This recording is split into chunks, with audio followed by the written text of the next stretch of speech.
Welcome, listeners, to www.ironradio.org, the website and podcast for all things strength sports and sports nutrition. Thanks for listening.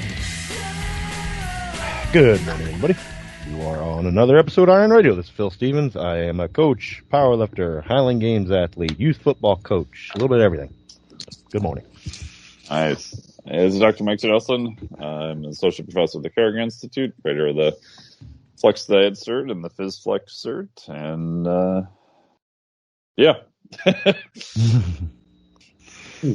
Coach Durrell at Strength Field in KC. I have nothing this week. I am on a little mini vacation.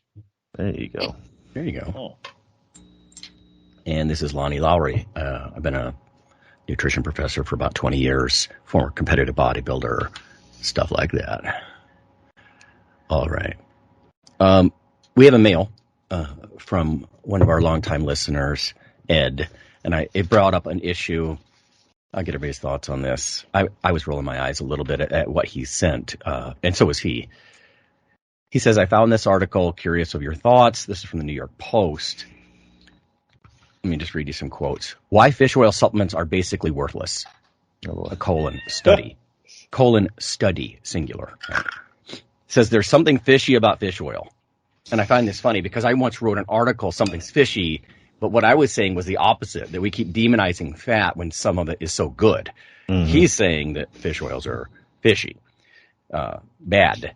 It says wildly popular supplement, 2.4 billion worldwide in sales by 2030, might not provide any health benefit according to scientists, like quote unquote scientists. Mm-hmm. Well, which ones? Which ones of the tens of thousands are you talking about here?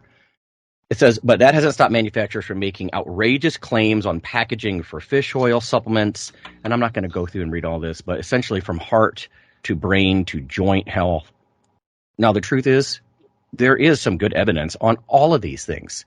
Like even the American Heart Association recommends omega-3s, for example, for heart health. There's tons of stuff on mood. I mean, if you just want to go the quasi-lay approach that Andrew Weil, he talked about, he had a book called Spontaneous Happiness, which basically was that omega-3s plus exercise are more effective than a lot of these antidepressant meds, that they sell that don't really do much compared to placebo. That's why you hear so much about psychedelics now and stuff, right? A lot of the existing antidepressants are pretty meh. It says out of 2,819 fish oil supplements that the researchers studied, 74% made at least one health claim. Well, yeah, you make structure function claims. Now they do go on to say stuff like only, a small percentage were FDA approved disease claims or health claims. Okay, but structure function claims are not directly overseen in the same way by the FDA. Like when you say help support a healthy immune system or help support healthy joints, that's why that's sort of soft language, right? Help support. But I want listeners to know there are thousands of studies on fish oils. And the reason that they're so pluripotent for all these things, usually it is a red flag. I mean, I agree with that. But it's because you're replacing a relative deficiency. People don't get enough, especially in relation to the inflammatory, like omega-6 junk fats that we're always eating. And so when you replace something like that and you correct an imbalance, yeah, you're going to get these pluripotent effects. Anyways, so what I said to Ed was, I feel like that's jaded and a bit misrepresentative of the many, many studies on fish oils. I said, quote unquote, scientists know that the effects are so pluripotent because we're replacing a relative deficiency. And Ed just said, thanks for your thoughts. I was hoping that fish oil wouldn't be relegated to the quote, good for you this month, then the equivalent to smoking cigarettes next month. He said, like eggs seem to have endured, I have used fish oils for many years and will continue to do so. Let's see, there's a critical thinker. I feel the benefits are much too great not to use it. By the way, I really like the updated format for Iron Radio, Nutrition Radio, so thanks for all you do. So I appreciate that, Ed. I don't think Ed let this sway him. It's just one of those things where you have to look at the totality of the evidence, and that's kind of hard. I was just looking at a couple of things with exactly this in mind. Unless you've read studies over the years, and my God, if you were to count, the dozen years of Iron Radio, how many times we've talked about some cool new thing with fish oils. I mean, my hard drive is full of studies. One new paper that questions it. And it's true. Somebody needs to be a watchdog on some outrageous claims, but not all claims are outrageous. The bigger the company, in my experience, the more reputable they have to be. They have too much to lose, and they won't make these crazy claims because they don't want a warning letter from the FDA. Anyway, so what are your guys' thoughts about this? I think it's kind of yellow journalism, to be honest. Why fish oils are worthless? Because I know people take them. Yep. But I think an article like this could be doing more harm than good. Was fish oil, because I remember vitamin D, but was fish oil on your list from last week of for resiliency, in terms of usage? Oh, yeah. Yeah, that study about space health and how, did you mention fish oil with yours? Yeah.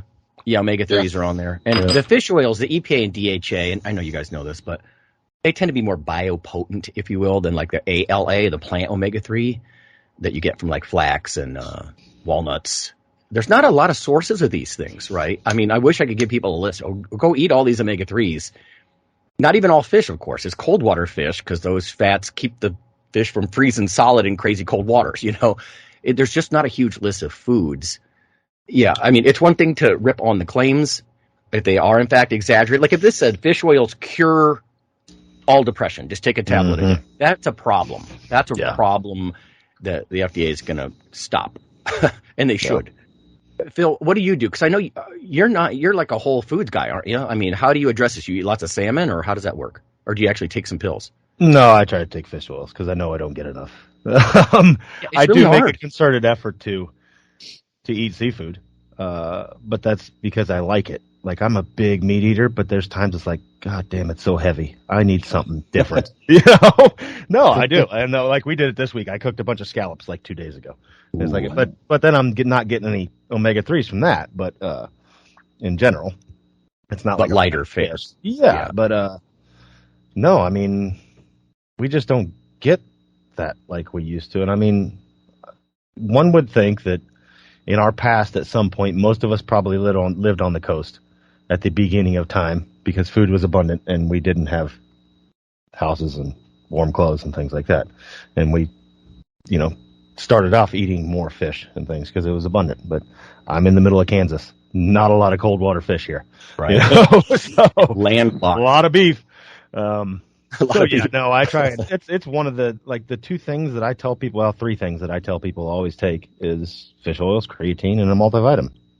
Mm-hmm. Those are the three things. Other than that, it's like pick and choose. But in my opinion, staples. The other week we even talked about how if you look at free range grass fed animals, their meat looks different. It's got different fat composition. That's another problem too. That we're eating these corn fed animals that are very unnaturally raised, and they don't have the same fat composition. We're probably getting less, omega-3 or healthier fats from them, or whatever. So, oddly enough, here even the wild animals, like the deer and stuff, are much fatter than they used to be. What are they doing? They're eating the frickin' cornfields.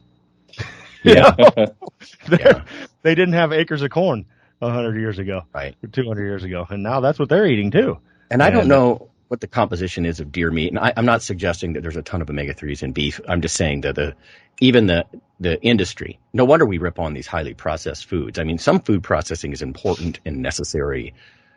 But yeah, we've got a system to set up where, like you're saying, especially if you don't go seek it and you live in freaking Kansas or Ohio.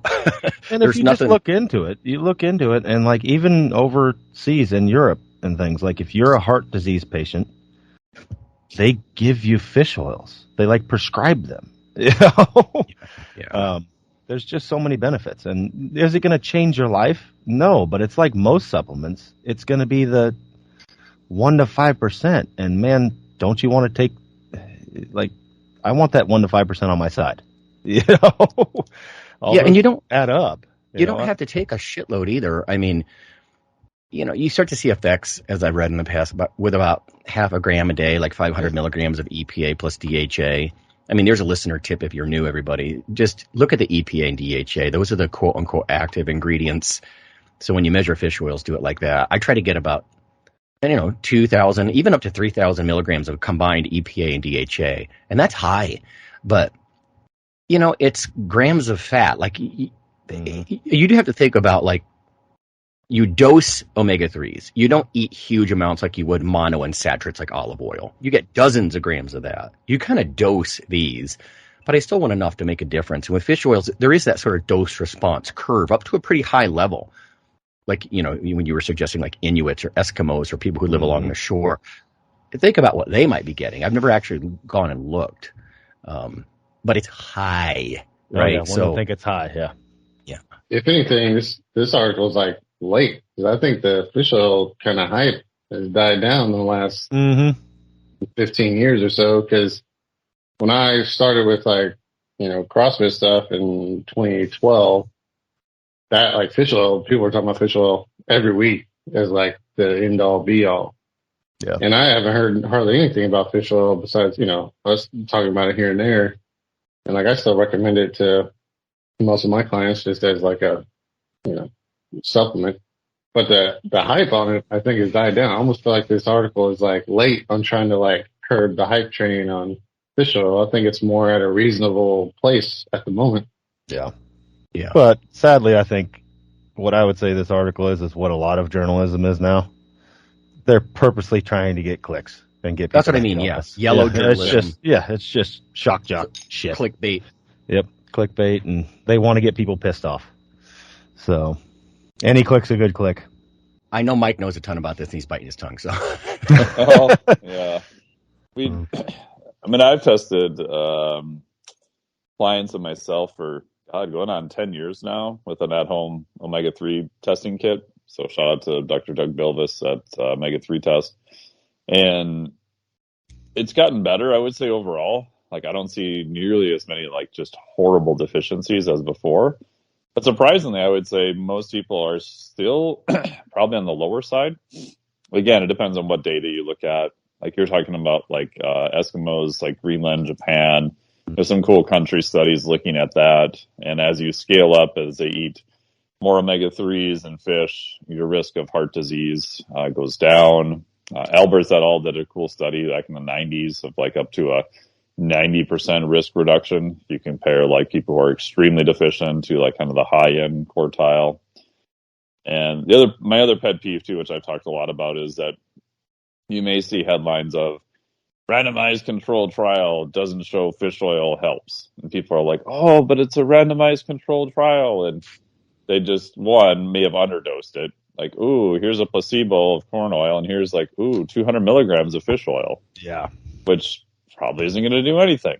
Or other studies, you may get people from different locations and even different countries, and they won't standardize it per se on the blood levels or cell membrane levels of existing EPA DHA. You don't know where they started per se. A better study design would be to get people to X level and then look at the results, just kind of like what some of the newer vitamin D studies are doing now.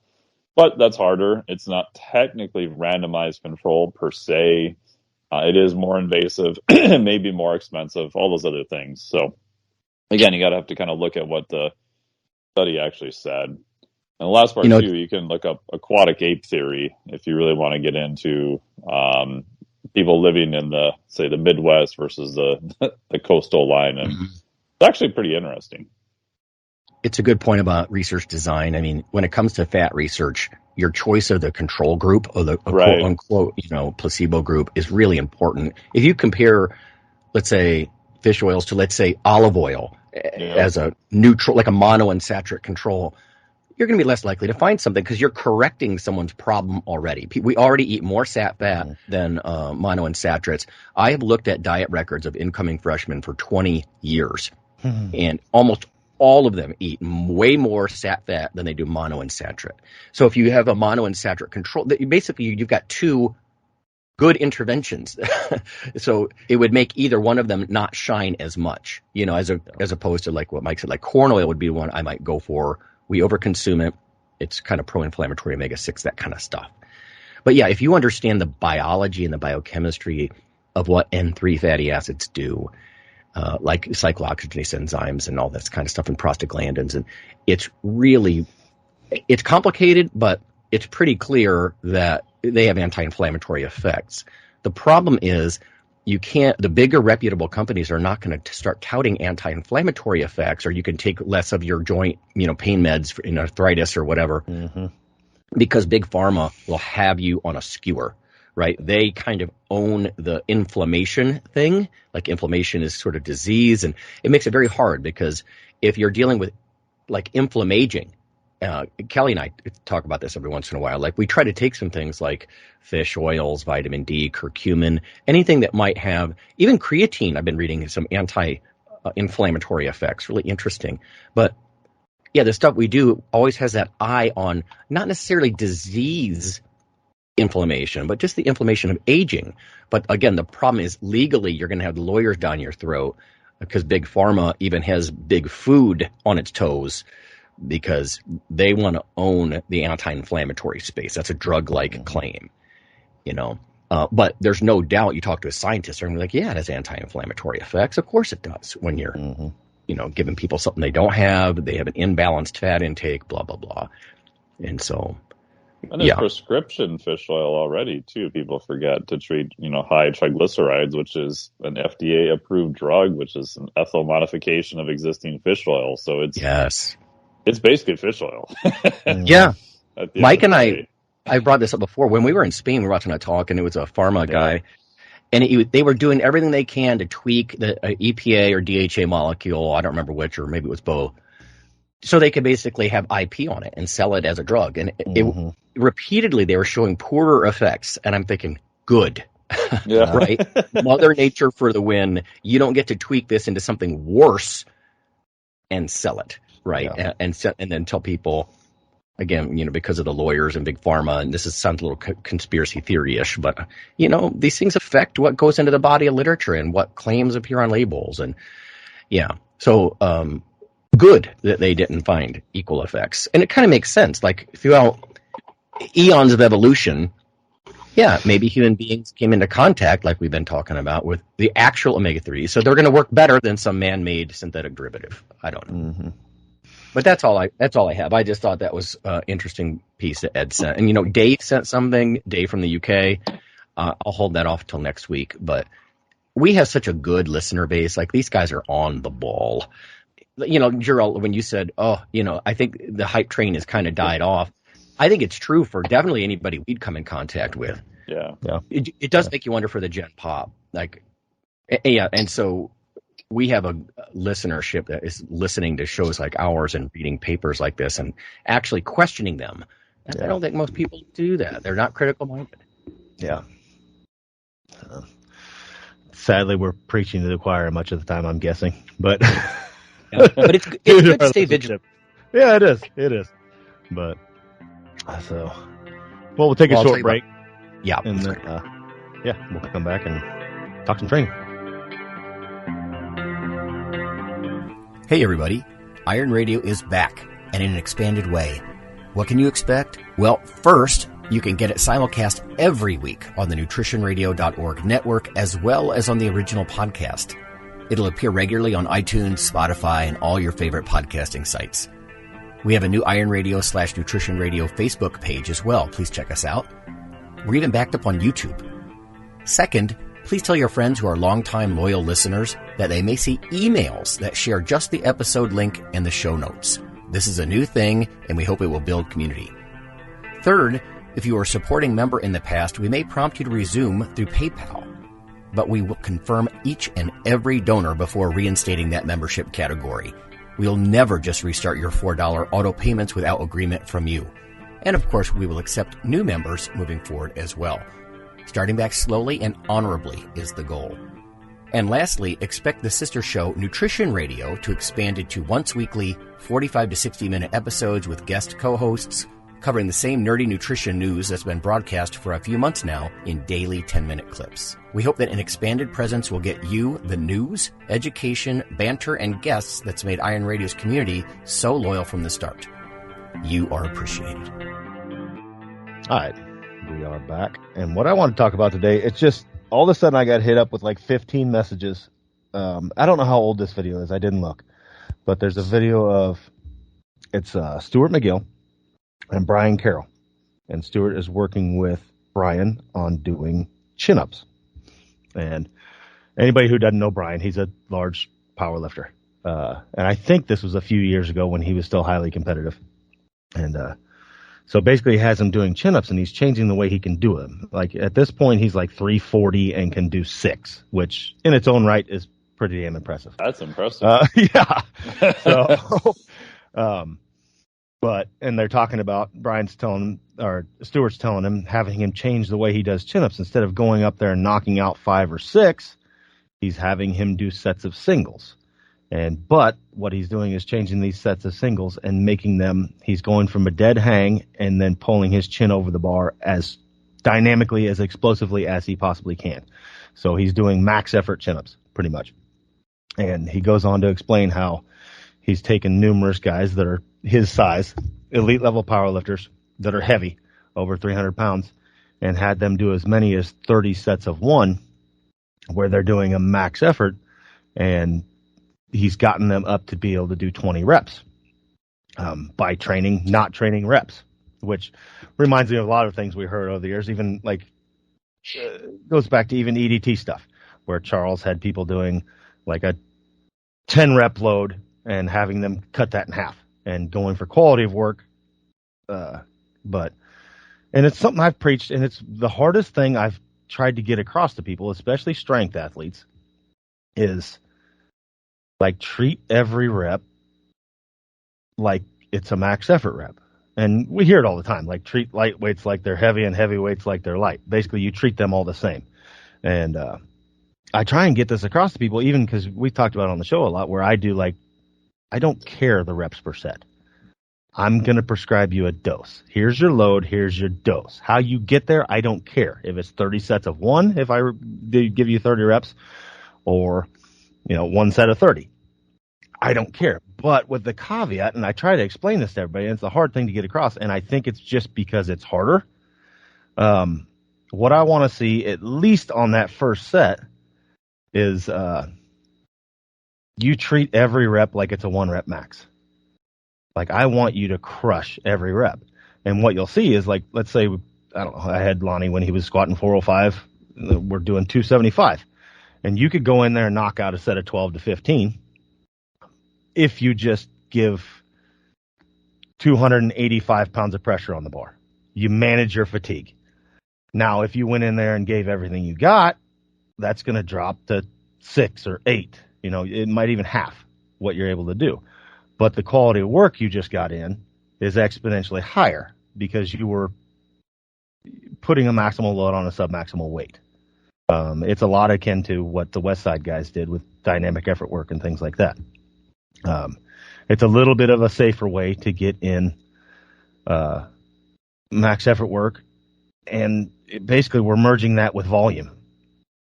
So like 30 reps of max effort work over time is going to just pay off exponentially higher. And that's kind of what Stuart goes into and explaining that. And people were just messaging me like, is this for real? And I'm like, God damn it, you've been a client for like 10 years. What do you mean? I've been telling you this. Like, now you're going to listen because Stuart's saying it? It's like, come on, man. This is pissing me off. What do you mean? Is this? I've told you this 17 times. No, and I mean, it even goes back to, like, people ask me, like, in that video that I did where I did 500 for 16 on deadlift, and it was all not touch and go. It was pause every rep. Like, I did not train to do that. Like, I wasn't doing sets of 10 to 20 with deadlifts. That was like competition day. And on that day, I wasn't going all out. Like competition day, if you're an athlete, you train hard like that. You train explosively. But if you're doing a rep competition, okay, now you're in competition. Now it's time to preserve your strength, because the goal is as many reps as you can. But because I trained hard and my deadlift at that point was like 780, when I'm able to preserve that strength and just give enough to get reps, I'm able to do it, and I rarely train over 3 reps on deadlift. I just don't much believe in it because I've seen too many injuries and stuff. Like, it's always like rep 5 that their form goes to shit and they hurt themselves. But I don't know. I mean, it was just an interesting thing, and just wanted to talk about that. Just dynamic ever training, like Ed talks about. He's talked about numerous times. People asked him about, did you do speed work? He's like, well, no, I had no dedicated speed work. I just always tried to move the bar fast. Aside from warm ups and things, you don't want to go on there in your first warm up and just blow it up, because you're going to likely blow something up. But once you're warmed up and your training's going on, I just see maximum benefit from that type of training in big compound moves. I'm not saying go out there and fucking do your barbell curls with max effort, but there's a time and place for some tempo work and things like that. But in general, especially for athletes, and I'd even say some for physique athletes, like you can tell your story, Lonnie. I mean, you're just going to, the amount of tissue you're going to recruit is going to be much higher, and the fatigue is going to hit much sooner if you're just going all out. So, yeah. Before we hit the record button, everybody, and Phil touched on this already, but I was a front desk grunt at a gym, and I have, an 8-hour shift, and I'm like, I got to do legs. How am I going to do this? So I would just put 275 on the bar, which was, it was medium weight for me, let's say. And at the top of every hour, I would walk into the back room and just punch up, 4 or 5 reps, whatever it was. And I would get so wrecked from doing that. Like, if I would have done those 6 or 7 sets all in a row, probably with the same volume, I'm not sure I would have got as wrecked, right? Because I was so fresh every time I went up to the bar. So I don't. It seems like one caveat to some of this might be, maybe be fresher. You got to wait a little bit between. If you're doing lots of singles, it might take a little bit longer. But there's got to be something with that. Fortress used to talk about, Lonnie, when we were at squat. He says, like, it's sort of a mindfulness thing. He squeezed a bar, squeezed the shit out of the bar. He used to say, okay, that makes sense to me, right? Because that turns on every ounce of your nervous system, as opposed to just doing these sort of half-baked, sloppy reps and, whatever. But yeah, I think there's advantages to this kind of stuff for almost anybody to, it's that simple argument, I think, of quality of the rep. And and that's what we're describing, which could be valuable for listeners, I think, because when they hear quality reps, it's like, what do you mean? Yeah. It's like, well, it goes beyond just textbook form. There's like you said, this maximal dynamic effort. It's not maximal load, but like every part of you is just focused on, as hard and explosive as you could do it, even if the weight's not that challenging. It'd be a fun thing for listeners to just take a lighter load, whatever your maxes are in these compound lifts, cut it in half, and then see what you can do with, like, play around with this idea, this concept of get enough rest, approach it fresh, and really attack every rep.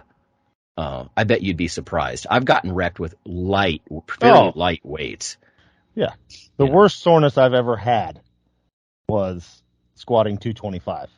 And that was when I could squat like 650. I ruined myself with 225. So it doesn't take a lot. And, I have to think, the West Side guys were onto something with what they did. And a lot of what they were doing was it was getting more volume and more explosion under a submaximal load, which of course leads to less likelihood of injury and things like that. But I think for Gen Pop, I mean, it's the same thing. Like, you can get a lot done without the daunting task of getting under something massively heavy. Now, for strength athletes, I think the benefit goes even further. And a lot of that's neural and things like that. Like, explosion and max effort lifts are a learned skill. And we've seen that with studies. Like, they did the whole study against Olympic weightlifters versus Gen Pop people, and the amount of muscle fibers they are able to recruit at any given second was much higher. And a lot of that, I think, is a gained skill to learn how to just turn shit on. And if you're training that way, so, I mean, I think this is, in my mind, for Olympic lifters, power lifters, things like that, training explosively is not an option. It's just something you should do if you want to be good. For Gen Pop people, I think it's an option that you should explore.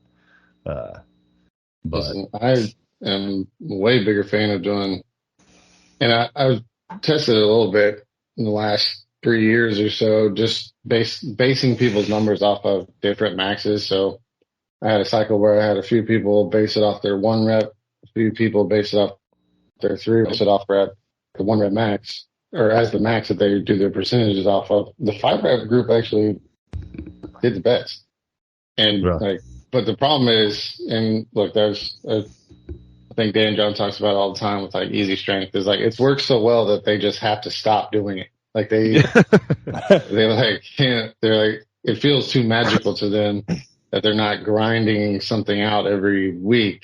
Yeah. But some of the best programs I've done has just been convincing people to just train lighter, and like you can also drill with that load a lot better. Like it's way easier to do, like for weightlifting, it's easier to do drills for singles and doubles at 70-75% than it is to try and drill something and hope for the best at like 80+%. Yeah. Well, and you also have, when you're breaking things up like that, let's say 30 sets of 1 versus 3 sets of 10, as far as working form and things like that with an explosive athlete, you now have 30 chances to work on form. It's hard to work on form in a set of 10, especially for somebody new that doesn't have, like, as we get training age, like I can tell, and I generally know what goes on when I mess up a rep on set of 10. In that moment, I can be like, okay, I shot my hips forward, I got on my toes a little bit, but the average person doesn't. They're like, I don't know, it just got fucking hard on that rep. You know, whereas the coach and everything else, you have a lot more chances to, okay, you did this on that set of 2 or that set of 1. Let's correct that. You have 30 chances to do that. And I think part of the hard thing to get across is, well, 2 things. It's hard work. Like, it's really hard to push hard, whereas it's a lot easier to just give enough to get the job done. But I think it's also, they got this idea in their head, like 12 is better than 6. Like, if they're able to just preserve energy and do 12 in their mind, well, that's a lot better than 6, even though I was pushing exponentially harder on each set of the 6. Like, it's something in their head that, well, 12 is more work. They can't equal it in their head and realize that, yeah, but the effort that your muscles were giving on each set was so much greater. You know, the amount you were recruiting to do that set of 6 was a lot more. Or I would argue, I don't have information in front of me, but I have to guess that if somebody did a set of 6 where they pushed as hard as they could on every single rep, and they did a set of 10 or 12 where they just did them, my guess would be you recruited more on the set of 6 overall, over the whole set, if you just crushed it. But I will say, on a set of 6, you could use a heavier weight mostly too. Well, I'd say even at the same weight, though. That's what I agree with you. I'm saying you have the option of even going up and heavier and looking just as good. But yeah, I agree. And from dealing with like my dad and things like that, he's 73 now. Like, he came to me the other day and it's like, so I've been doing sets of 40 with this weight for like a year and a half, and I added weight and I was still able to do 40. Should I be going up in weight? It's like, oh my God. Yeah, it's probably time. You've been doing the same weight for a year and a half. But no, I will say there's a caveat, and I think one thing that should be adapted from like the West Side folks, and it's not due to the accommodating resistance and things like that. I will say, if you're doing speed work, true explosive work with a squat, like, I love bands for it, and that's for the fact that they're going to keep you glued to the ground. Yeah. I'm not a big fan of jump squats, especially with any appreciable an amount of weight that's, you know, anything above really light. And I think the bands do allow you to explode all the way through the rep and not get in a dangerous situation where you leave the ground and now you're stumbling around with a bunch of weight on your back. You know, Phil, a good point. I never really used bands much. I mean, you know, bodybuilder was the thing, but I used to, when I would put 135 and 185 on my back, I would kind of ramp up to a heavier weight, you know, and I would purposely try to make the barbell leave my traps when I squatted. Yeah. And now I have I have cervical spine damage. But so probably not the best idea with that. Yeah, but that it feels just kind of good, describes man. the situation, right? And the Yeah. bands would have prevented that, I guess. No, but I agree. That feels good as an athlete or a lifter. Like there's been times where I'm at the gym getting ready for a meet and I blow it up and they're like, "Good Lord, 500 just jumped off your back." I'm like, "I fucking owned it. I crushed that shit. Let's go." It does feel good. It feels good. Yeah. It feels really good to just own weight like that. But is it the best for us orthopedically? Probably not over time. And that's where I think bands and things can come in and help more. Like I'm not sold on them just totally for accommodating resistance purposes and things like that. But I think for that type of work, they're freaking amazing just because they keep you stapled to the ground. They kill gravity and, an object in motion wants to stay in motion type of thing. So, well, I mean, there's the rise of, they're not tender units, but basically like all the velocity, bar, and metric stuff, which it's, to be honest, it's kind of annoying because as a coach, it's like you can just watch and be like, all right, that was fast. yes. That was not fast. And then they're like, it gives you another PR to hit. So don't let me prevent you guys from spending $3,000 to $5,000 to test your bar speed, but you don't have to as long as you have it in your mind, like the right software in your brain to drive fast through the bar. You don't have to go crazy and hook yourself up to the unit every single day and like try to figure it out that way. That bar should just be moving, and you should know what a bar moving quickly feels like. Yeah. It's going to be in that 60 to 75% range for most people. Really, I would even say if you're moving as fast as you can in that 60 to 75% range, it's going to be somewhere between 2 to 6 reps. Like it's not going to get much heavier than that or higher than that before fatigue sets in. And the 6 reps is even for mostly like untrained. Like if you train with some speed for a while, going above 3 or 4 is going to be really tough. Yeah. If you have no experience with it and you're not working with a coach giving you feedback and you don't want to spend a velocity based device and don't have to be that, down in the weeds, just video yourself. So take a side video. But the key is once you rack the weight, before you look at the video, like write down on a sheet of paper, like a 1 through 10, how fast you think it was, and then look at the video. So you're giving your time to figure out where you were, and then look at the video and go, oh, was I right or not? Yeah. You don't have to do that a whole lot, and you can get pretty darn close. And that way you don't necessarily have to think about it all the time. And then once you're kind of calibrated to that lift and that speed, you don't really need to do it again. But I found that's been super useful because you've had, if you're first doing it, you're like, wow, that was really slow. And then I watched the video go, oh, that wasn't as slow as I thought. That was actually better than I thought. Oh, yeah, that happened. That's what I was going to say. It happens a lot or even I've seen the opposite happen, and it helps that way to have a coach or a training partner. Because I've had training partners like, man, I killed that. I'm like, I don't know, bro. That was I don't know, man. slow. That shit was slow, bro. I don't know if we should add weight. Yeah. Or the opposite. They're like, oh, man, that was a grinder. I was like, dude, you killed that. What are you talking about?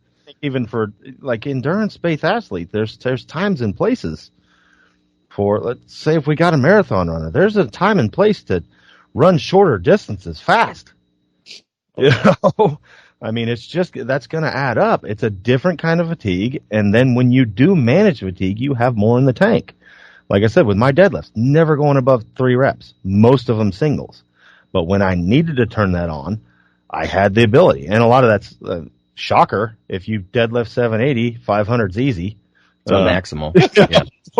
So, and that's where I've tried to deal with CrossFit athletes like that. It's like, well, yeah, you guys got to do 600 reps at 185 and your max is 225. You need to get fucking you squat 405, it's going to be easy.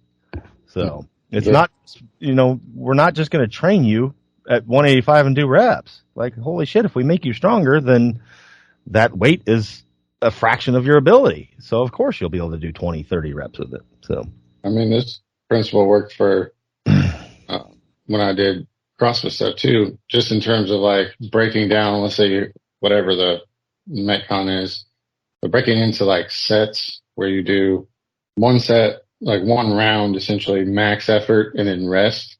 Mm-hmm. And I've only had a couple of CrossFitters who even made it through because it doesn't feel like CrossFit, even though, like I said, they're getting, like anytime we test something, they get better. I had a girl go from like no muscle ups and like barely a couple pull ups to like being able to do muscle ups, string them together by the end of the summer. Yeah. And so it was working so well, they had to quit. They just could not. Not enough fatigue. Yeah, but I mean, it just breaking it down like that, where you do a 30 to 60 second burst of like an absolute sprint and whatever the little Metcon was, and then you actually rest. And I just treated CrossFit like strength work. It wasn't like I had some like grand thing in mind about some energy systems. I just broke it down like, all right, I'm going to treat CrossFit like how I treat strength work. Yeah. And then play around with it. See what happens. And it just worked really well. I just can't, it's really tough to convince people that like training, you should train hard, but it's like, it doesn't need to feel like, climbing Mount Everest every day or whatever. Yeah. Like that part is hard to convince. And even like strength people where they're like, no, I'm supposed to grind out this weight. Yeah. And so when you tell them like, no, you got to back off and move it with better, speed, better technical proficiency. And if you build on that, then you'll move your best weights. It's like that is a hard sell for a lot of people. Yes. Yeah. Oh yeah. The biggest thing in the strength sports world and powerlifting in general is like all these fuckers thinking they need to max out in the gym. Like, no, I mean, one of the most impressive videos out there is Kirk when he did the 1,000 for a double. Yeah. What'd he do 2 weeks later? He shit his pants in the meat because he was wrecked. And that should be a teacher for anybody that does powerlifting. Like I generally, like in my last 10 meets, I haven't even done my opener hardly in the gym. I know if I crush this weight that's 80-90% of my opener, I got it. I don't have to do it. Like, why do it? If I'm just crushing weights that are close to it, crushing weights near my goal, I don't need to touch that in the gym. It's just stupid. But that comes with maturity too. I mean, because a lot of people will get mentally beat by, I've never done it. How am I going to do it in a meet? Well, I know you can do it. You can do 405 because you killed 365 and made it look super easy. Like, we don't need to do that. So, especially when you have the data, I think that's one part that is harder when you're new. You're relying on the coach and their experience, and you haven't demonstrated it yet. But like what you were saying, Phil, once you have that data, like I can go back and look at, okay, when I hit a volume at this load with this rep, even on grip stuff, like I know my 1RM is about this, or I'm pretty darn close to it because I have all of that data. And that will be a little bit different per person. But once you have that, like you said, you don't need to keep testing that 1RM. Like you know it's there. You've done it in the past. You have the data to show if you're not right on, you're really damn close. Exactly. Yeah, I don't know. I just wanted to talk about that today. I don't know if you guys want to touch on anything else or more on this. Just going to say that that's very similar to Pavel's Grease the Groove, right? From back in the day. Yep. And I did that a lot, especially once I got a gym in my garage, and it does work. The only caveat I would say is watch out for joint issues at times, because I got a little bit too excited about some stuff. And I found that to keep doing it, I kind of had to rotate positions. So if I was doing pull-ups all the time, I'd go from, wide to more narrow to potentially throw some chin-ups in there. And then I was okay. But you just watch out that if you start, and I probably did the multiple times I've done it, I probably started too aggressively. So, kind of ramp your way up and then just, keep your eye on any joint issues. You can still keep doing it, just like we've talked about in the past. Don't do stuff that's painful. Start rotating more, positions in it, and you're probably going to be okay. Yeah, I would say, for the most part, like it also is tough because you feel fresh all the time. Like, yes. So you're like, oh, I can go. And then you just keep going. So, yeah.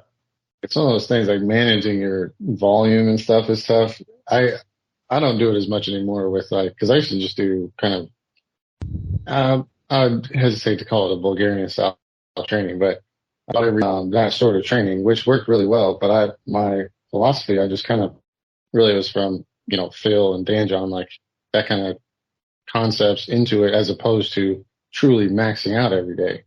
Mm-hmm. The hardest thing to get people to do is just to like calm down and like, because when they go heavy or the drop sets, like, so we'd work up to a heavy single or whatever it was for the day and then do drop sets.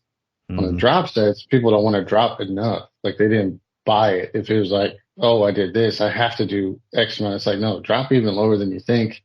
Yeah. And I've found a few tricks to like kind of work that in and not get people too heavy. It's still tough though. People just want to like grind out weights because they quote unquote feel it. Like that concept annoys me a lot, but it's just like people have to feel it or whatever. But I mean, I've done a few different things like 45s and 25s only on the bar. Cause then you have to make a real jump. So like you can't just nickel and dime yourself when it gets too heavy. And then if you take a 45 off of each side, then that's usually lighted. Like that's lighted a 45 or a 25 off for drop sets. Yeah. So I've done stuff like that, but it's really tough. Like that's the coaching aspect of it. Yeah. Just trust it because you can keep going. Like you'll just feel fresh. Yeah. Yeah. Just an observation from the lab and all those years doing coffee research, when talking about like equipment versus perception of a person and everything. After a couple of those studies, you could clearly see, and in fact, even the student, like the kids could see the subject, like you knew a fast rep. I mean, we had the ballistic measurement system. We were getting numbers. You don't even need it after a while. You're like, that was faster. Like they come in on the coffee day versus the water day versus the decaf. You're like, wow. That was, you can hear it like, because we were using a Smith machine.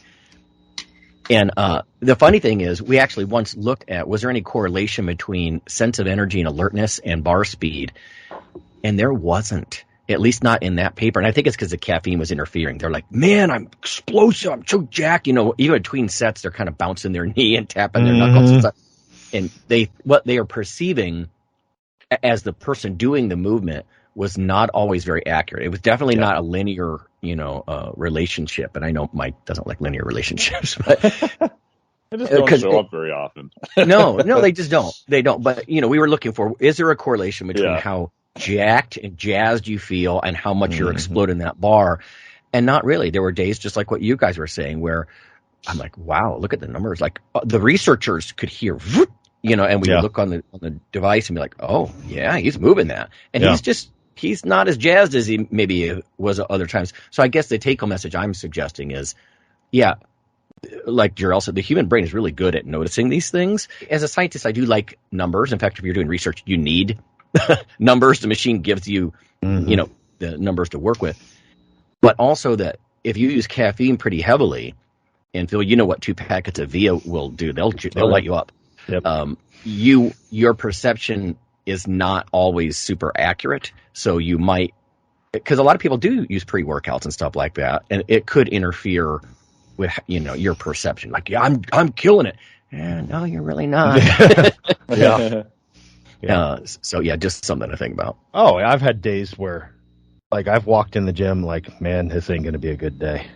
And then I kill it. Like, I distinctly remember the first time I put 315 over my head, I knew it was going to be a horrible day. And then I frickin' I was like, holy shit, okay, don't trust yourself. There's some days where you feel like crap and you can go in there and do it. It's like, get in there and at least try. One thing related to that I've been trying to do the past couple of years with training is I have a training plan. I have written down, what I want to do, what I want to accomplish. But especially when stress has been high, like the past couple of weeks has been really high, just playing the game of, can I just stay in the present and slowly find my capacity for today and not let your perception skew it too bad, like good or bad, right? Kind of like more the, I guess, a stoic approach to lifting. Because we've all had those days where you go in where like your second warm-up set, you're like 5 reps off what you normally are. And it's super easy to get like, oh, today's just going to suck. It's going to be so horrible. And then you get close to a PR or you do something in your next sets once you're warmed up that you're good. Or the reverse, like you're crushing your warm-up sets and all of a sudden everything just kind of goes off a cliff for whatever reason. Where I try not to get too far one direction or the other, which is kind of hard to do. But I found doing that, those days that are your warm-ups are just kind of average or off a little bit, a lot of times those days turn out to be pretty damn good. Mhm. I think in the past, I kind of let my perceptions skew me the wrong direction and just kind of assumed everything was going to be kind of horrible, and it was sort of like a self-fulfilling prophecy at that point. Yeah. Yep. So, all right. Well, we'll call it another day. It was a good I show. guess that's it. Yeah, good Nice. stuff. Okay, guys. Until next week. See ya.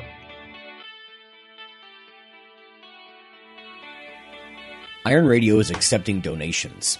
If you like what we do, the professors, the scientists, the bodybuilding show promoters, the athletes themselves in powerlifting and bodybuilding, please consider making a donation or maybe buying something from the ironradio.org store.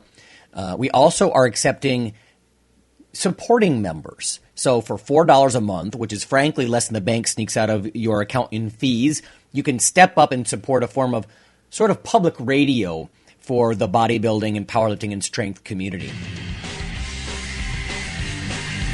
The Iron Radio podcast and all of the audio on ironradio.org is for informational purposes only.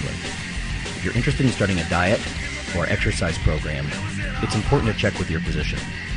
Also seek the help of registered dietitians, athletic trainers, and qualified exercise physiologists in order to make the progress that you need.